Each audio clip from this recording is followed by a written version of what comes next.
setiamu di dalam hidupku. Ku bersyukur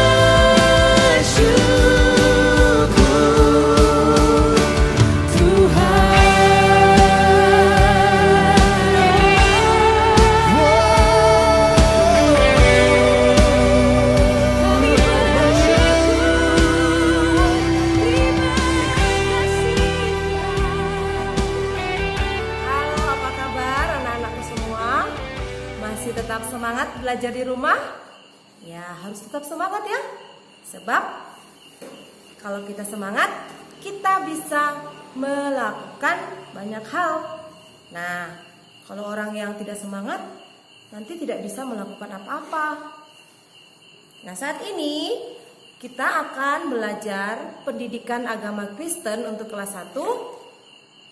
Kita akan belajar pembelajaran yang ke-11 mengenai aku menyayangi dan menolong teman. Nah, anak-anak perhatikan ya buku Jamrut anak-anak di halaman 104 atau 104 ya. Tentang aku menyayangi dan menolong teman. Nah, pertanyaannya Bu Guru adalah bagaimana caranya kita bisa menyayangi dan menolong teman? Iya, kita bisa menyayangi dan menolong teman kalau kita memiliki kasih. Nah, ayat yang akan kita bacakan pada saat ini terdapat di dalam Matius 22 ayat 37 sampai dengan 40. Dan nanti kita akan baca bersama-sama ya anak-anak. Anak-anak nanti membaca di rumah bersama dengan Bapak Ibu bisa mendampingi. Matius 22 ayat yang ke-37 sampai dengan yang ke-40 mengenai mengasihi Tuhan dengan segenap hati, segenap jiwa dan dengan segenap akal budi, serta mengasihi sesama manusia seperti dirimu sendiri. Nah, dalam Matius 22 ayat 37 sampai 40 itu dikenal dengan satu nama yaitu hukum kasih. Hukum kasih. Jadi kalau Bu Guru tanya di mana ayatnya yang menuliskan tentang hukum kasih, anak-anak menjawabnya Matius 22 ayat 37 sampai 40. Pintar ya. Hukum kasih memiliki dua inti. Yang pertama, mengasihi Tuhan dengan segenap hati, dengan segenap jiwa, dengan segenap akal budi, dan mengasihi sesama manusia seperti mengasihi diri kita sendiri. Sebelum kita lanjut, Siska ingin kita sama-sama mengeja huruf apa saja ya yang terdapat di dalam hukum kasih ini. Siap? Coba kita lihat. Kita sebutkan bersama-sama hurufnya. Hukum kasih. H, U, betul. K, U, M, hukum. Yang kedua, K, A, S, I, H, kasih. Hukum kasih. Nah, anak-anak, di dalam mengasihi ada satu sifat yang harus kita hindari, yaitu sifat egois. E-G-O-I-S. Sifat egois harus kita hindari. Apa itu sifat egois? Sifat egois adalah sifat yang hanya mementingkan diri sendiri dan tidak mau peduli dengan orang lain. Coba diulangi. Apa itu sifat egois? Ya, sifat yang hanya mementingkan diri sendiri dan tidak peduli dengan orang lain. Contoh, waktu lagi ngantri mau jajan, harusnya kamu di antrian belakang, malah menyerobot maju ke depan. Aku duluan, aku dulu. Nah, itu namanya egois. mementingkan diri sendiri. Kalau bapak atau ibu bawain pulang jajanan, semuanya mau diambil, adiknya nggak dikasih. Ini punya aku, ini punya aku. Nah, aku nggak mau bagi sama kakak, aku nggak mau bagi sama adik, tak habisin sendiri. Itu namanya mementingkan diri sendiri atau egois. Nah, anak-anak, selain itu, orang egois juga adalah orang yang tidak peduli dengan orang lain. Sementara hukum kasih tadi mengatakan yang kedua apa?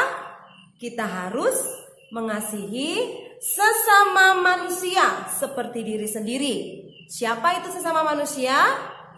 Bapak, ibu, kakak, adik, pak guru, bu guru, teman-temanmu, tetanggamu.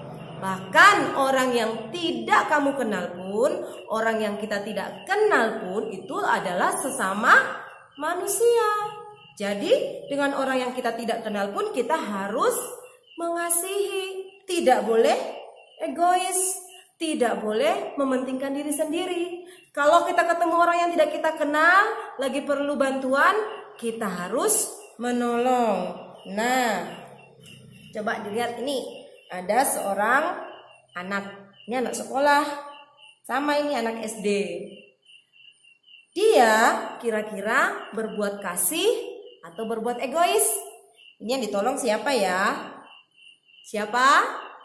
Betul, ini adalah seorang pengemis. Anaknya nggak kenal, anaknya nggak tahu. Tapi karena anak ini memiliki kasih, dia mau menolong orang yang dia tidak kenal. Nih, dia berbagi apa yang dia miliki. Jadi hukum kasih mengajarkan kita untuk mengasihi Tuhan dengan cara berdoa, memuji Tuhan, suka beribadah. Nah, walaupun sekarang ibadahnya di rumah ya, jangan lupa tetap ibadah, tetap sekolah minggu, tetap berdoa. Sebagai tanda kita mengasihi Tuhan. Taat sama orang tua itu juga tanda kita mengasihi Tuhan. Yang kedua, mengasihi sesama manusia seperti dirimu sendiri. Kalau kita tahu kalau dicubit itu sakit nggak dicubit? Sakit. Nah, kalau kita tahu dicubit itu sakit, jangan suka nyubitin orang. Ya. Kalau kita pelit, nanti orang juga pelit sama kita. Tapi kalau kita suka memberi, suka berbagi, nanti orang juga akan baik kepada kita. Itu adalah yang disebut mengasihi sesamamu manusia seperti dirimu sendiri. Nah, sebelum kita lanjut, ayo kita nyanyi sama-sama ya. Masih ingat kan lagu yang kita sering nyanyikan di kelas? Kasih Yesus, kasih yang mempersatukan kita. Nyanyi ya, nanti ibu bapaknya diajarin gerakannya ya di rumah ya. 1, 2, 3. Tepuk tangan ya. Kasih Yesus, kasih yang mempersatukan kita. Tak ada perbedaan, yang ada hanyalah kita satu dalam Dia. Pandang wajahmu, pandang wajahmu, kau pandang wajahku, ada sukacita. Lihat wajahmu, kau lihat wajahku, ada kemuliaan Raja, ada kemuliaan Raja. Oke. Nah, kembali ke pelajaran kita, yaitu aku menyayangi dan menolong teman. Nah, dalam Alkitab ada satu contoh tentang persahabatan dua orang, yaitu Yonatan dan Daud. Mereka adalah dua orang yang berteman, bersahabat. Mereka saling menyayangi dan suka menolong satu dengan yang lain. Walaupun Yonatan ini adalah anak raja, siapa nama ayahnya? Raja pertama di Israel sebelum Daud? Ya, Raja Saul. Yonatan adalah anak Raja Saul, seorang raja Israel. Tapi dia mau berteman dengan Daud yang hanya anak seorang gembala. Mereka berteman dengan baik, tidak saling menjelekkan, tidak saling mengejek, tapi saling membantu. Suatu hari Daud dibenci sama papanya Yonatan, yaitu Raja Saul. Kenapa? Papanya Yonatan, yaitu Raja Saul, iri karena Daud itu ternyata pintar dalam berperang sehingga bisa mengalahkan raksasa yang besar namanya Goliat. Betul, Goliat. Jadi Raja Saul iri. Wah, ternyata Daud ini lebih pintar ya dari aku. Dan saking irinya Raja Saul, papanya Yonatan, ingin membunuh Daud. Waktu Yonatan tahu papanya mau membunuh Daud, Yonatan tidak membela papanya. Kan papanya salah. Ya, anak-anak jangan suka ikut-ikutan yang salah ya. Ada teman yang ajak, nggak usah teman sama itu, nggak usah main sama dia, jangan ditiru, jangan diikut, itu ajakan yang tidak baik.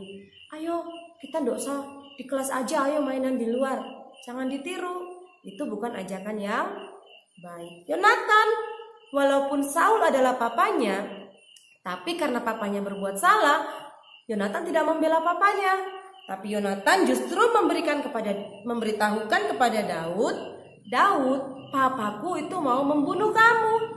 Jadi kamu harus sembunyi, jangan sampai ketahuan. Nah, Yonatan di sini menyayangi Daud dan menolong Daud supaya terhindar dari kejahatan, niat jahat ayahnya sendiri. Nah, ini mereka saling mengasihi dan saling menyayangi, menolong, menjagai temannya. Demikian juga anak-anak harus menyayangi teman-temanmu ya. Walaupun sekarang kita tidak bisa bertemu bermain di sekolah, kita bisa menyayangi teman kita dengan cara apa? Mendoakan. Disebutin. Kamu ingat di kelasmu ada berapa orang? Ayo kelas 1. Ayo. Masih ingat gak teman-temannya? Siapa aja temannya? Coba disebutin 5 orang temannya di kelas. Siapa aja? 1. Yang kedua? Ketiga? Keempat? Kelima? Bagus ya. Mendoakan mereka. Menolong ketika temanmu sedang kesusahan. Menghibur temanmu ketika mereka sedang susah. Nah, jadi anak-anak, inilah materi kita dalam pelajaran yang ke-11 tentang pendidikan agama Kristen untuk kelas 1, yaitu aku menyayangi dan menolong teman. Semoga bermanfaat buat anak-anak semua. Nah, untuk tugasnya, anak-anak bisa menghafalkan Matius 22 ayat 37 sampai 40, dibantu dengan orang tua. Kami berterima kasih orang tua yang sudah menolong anak-anak, membimbing anak-anak. Sungguh luar biasa, supaya tetap juga semangat ya.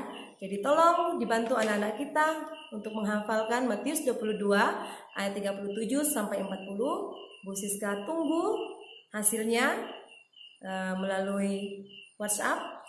Bisa di WhatsApp-kan secara pribadi maupun di grup kelas 1. Tetap semangat, belajar dari rumah. Tuhan Yesus memberkati. Amin.